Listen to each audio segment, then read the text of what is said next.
Исәнмесез, эфирда яңалыклар чыгарылышы, студияда Лилия Гатина Олгатова койбір темалар турында кыскача. Йоршолның бірнеше микрорайоны утсыз қалды, мұның сәбәбі неде? Табиб-терапевтлардан башлап онколог һәм акушер-гинекологка кадәр шолы медицина учреждениеләре яшь белгечләр белән туллануны дәвам итә. Йоршолның бірнеше микрорайоны утсыз қалды. Біріншілерден болып ут 52-ші комплекста бітіп тұрды. Бірнеше вақыттан соң әлігі исемлекке 53-ші, 64-ші, 26-ші, 27-ші һәм 28-ші комплекслар қошылды. Біріншіл мәгълүматлар бойынша электр энергиясын сөндіруінің сәбәбі автозавод һәм Мәскәү проспектлары киселешендә урнашкан трансформатор будкасында янгын чыгу булырга мөмкин. Кадрларда күренгәнчә нәкъ менә аннан төтен чыккан. Урында барлык махсус хезмәтләр эшләде.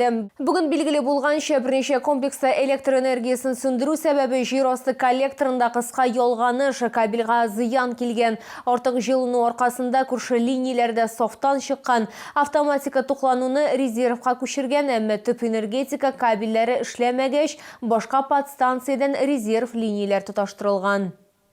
Табиб-терапевтлардан башлап онколог һәм акушер-гинекологка кадәр шолы медицина учреждениеләре яшь белгечләр белән туллануны дәвам итә. Мисал өчен 4-нче шәһәр шифаханәсенә соңгы берничә айда 7 табиб һәм тар белгечләр эшкә урнашкан. Яшь медикларга нинди шартлар тәкъдим итәләр? Бу хакта алдагы минутларда сөйләрбез. Основной поток пациентов именно идет к терапевтам, и это самый интересный прием. Денис Сафиуллин Йоршолыга ижаудан килгән, медицинада беренче адымнарын ул 7-нче шәһәр поликлиникасында табиб-терапевт булып башлый, ә хәзер 4-нче шифаханәдә терапия бүлеге мөдире. Сам я был участником этой программы, сам благополучно этот грант уже получил, я уже несколько лет живу в своей квартире. Для молодого специалиста это очень неплохо. Лоб прижмите, смотрите прямо на меня. Булат Шайдуллин табиб-офтальмолог, Казан медицина университетында белем ала, офтальмология буенча ординатура тәмамлагач ул туган шәһәре Йоршолыга кайта. Профессия офтальмологии здесь очень востребована, поэтому специалистов очень мало, поэтому охотно вернулся в Берничный. Коллектив поликлиники номер 4 очень отзывчивый. Все вначале очень пытаются помочь. Особенно благодарен всем моим медсестрам и заведующей хирургического отделения. Акушер-гинеколог Виктория Головкова тумышы белән Нижегородск өлкәсеннән укуын тәмамлагач Мәскәүдә хатын-кызлар консультациясында йөкле хатын-кызлар белән эшләгән. Шунда ук булачак ире белән таныша. Ул исә кызга Йоршолыга кайтарга тәкъдим итә. Белгечлеге буенча ул да табиб, ашыгыч медицина ярдәме хастаханәсендә эшли. Встретили замечательно. Сразу познакомилась с нашим главным врачом, заведующей женской консультации. Коллектив мне очень сильно понравился, все очень дружелюбные, внимательные. Как еще сказать, выразиться, ответственный коллектив такой. Очень нравится работать здесь. Поликлиниканың баш табибы урынбасары сүзләренчә, соңгы ярты елда гына да медицина учреждениесендә 7 участок терапевты һәм берничә тар белгеч килгән. Алар арасында онколог, офтальмолог, акушер-гинеколог, инфекционист һәм башкалар бар. Наша поликлиника активно разрабатывает программы по привлечению сотрудников к нам в поликлинику, а именно наши сотрудники отдела кадров выезжают в учебные медицинские учреждения в совокупности с нашим руководством для проведения презентации по поводу нашего лечебно-профилактического учреждения. Также мы активно работаем с биржей труда. Исегезгә төшерәбез, 2025 елның 1 апреленнән шәһәр мэры Наил Мәгъдиев шәһәргә эшкә килгән табибларга түләүне 200 меңнән 500 мең сумга кадәр арттырачак. Шунысын да билгеләп үтәргә кирәк, Йоршолы Татарстанда табибларга бирелә торган республика түләүләренә үз акчасын өстәүче бердән-бер шәһәр. Лилия Гатина, Сергей Вильданов, яңалыклар. Йоршолы мэры сугыш ветераннары өчен госпитальдә булды. Наил Мәгъдиев махсус хәрби операциядә катнашучылар, ватанны саклаучыларның әниләре һәм тыл хатыннары белән аралашты. Шулай ук шәһәр башлыгы аларның дәвалануны һәм тернәкләнүе ничек узуын билде. Тулырак киләсе материалда сөйләрбез. Ранение? Ранение. Давно вернулся? В мае получил ранение. А я? Было. Лечимся. Как лечить здесь? Здесь отлично. Да? Где побывал, здесь самая хорошая клиника. Бу соғыш ветераннары үшін госпиталь коридорында шоллы мэрі һәм Шаман қошаматлы махсус хәрби операцияда катнашучысының очраклы очрашуы юратны компьютер томографиясы кабинетына алып барганнар, оның тәнендә әле кыйпылчыклар калган, шуңа күрә дәваланудан һәм тернәкләнүдән башка булмый. Сейчас будем проводить исследование, прицельное исследование бедренной кости, так как там имеются осколки.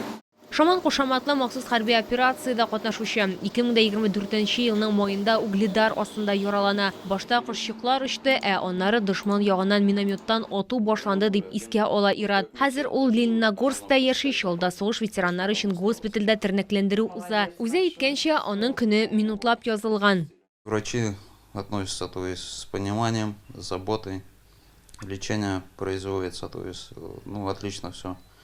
И питание хорошее, и физлечение, то есть, и ЛФК проходим, то есть, и массаж назначили, то есть, все есть, все в достатке, то есть, занимаемся, все хорошо. Хәзер соғыш ветераннары өчен госпитальнең тәүлек буе эшли торган стационарында 6 СВО катнашучысы һәм аларның 26 гаилә әгъзасы дәвалана һәм тернәкләндерелә. Аларның һәр кайсы барлык кирәкле медицина һәм психологик ярдәмне ала. Мин монда менә 5нче көн инде ятам, бик нык ошый монда, бик нык карыйлар. Шундый медсестралар, врачлар барса да шуның хәтле безгә игътибарлы, дип әйтим, искиткеч игътибарлылар. Бөтенесен вакытында эшлиләр, бик әйбәт.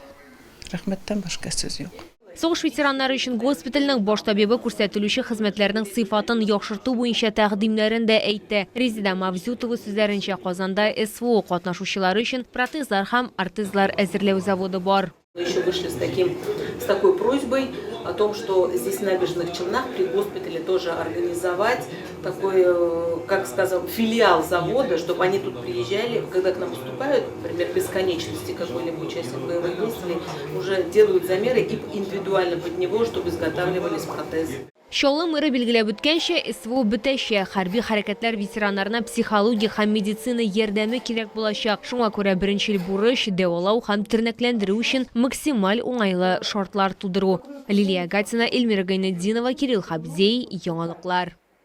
Ифтар вакытлары сәхифәсенең иганәчесе флебология медицина үзәге җаваплылыгы шикле җәмгыять. Варикоз, проблемы с венами, сосуды на лице, купероз. Медицинский центр флебологии поможет. Большой штат сосудистых хирургов, проктолог, невролог, специалист по диабетической стопе, ультразвуковая диагностика. Здоровые сосуды – наша забота. Ураза тотучылар игътибарына иртәгә Рамазан айының 21-нче көне сәхәр ашауны 3 сәгать 22 минутка кадәр төгәлләргә кирәк. Ифтар вакыты кичке 17 сәгать 47 минутта. Ураза тотуның төп шартларының берсе ниятләү. Ниятсез тотылган ураза кабул булмый.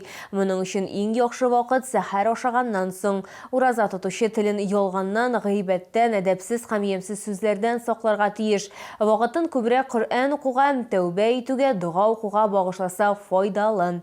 Тоткан уразаларыбыз кабул булсын.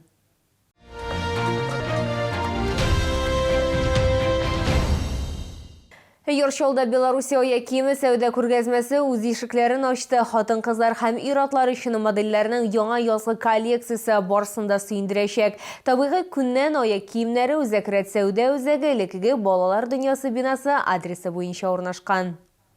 Яңа язгы коллекцияның киң ассортименты һәм арзан бәяләр сатып алучыларны гаҗәпләндерәчәк. Табигый күннән эшләнгән сапоги, ботинкалар һәм ярым итекләр югары сыйфатлы булу аркасында сезне берничә сезон сөендерәчәк.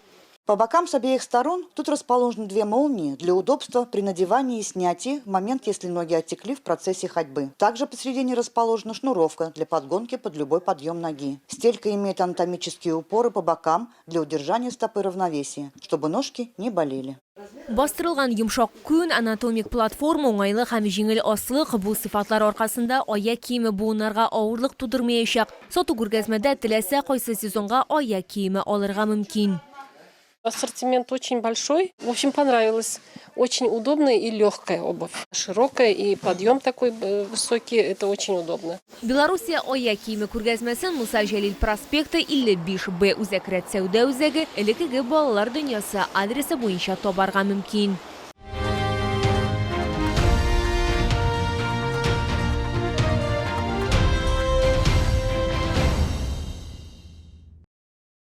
Бу сезгә җиткерәсе соңгы мәгълүматыбыз иде. Мин Лилия Гатина, сезнең белән сау булашам. Исән-имин булыгыз.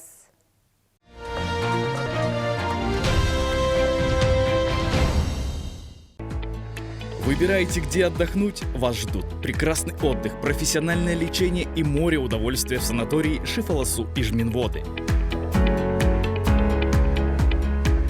Республика Татарстан, Менделеевский район. То же самое. Только выгоднее. Это победа. Да, это победа. Челны, встречай! Свежий улов прямо с Камчатки. Королева лососевых рыб, красная икра, царская рыба. Все от производителя. С 24 по 29 марта. ТЦ «Грин», остановка «Глобус».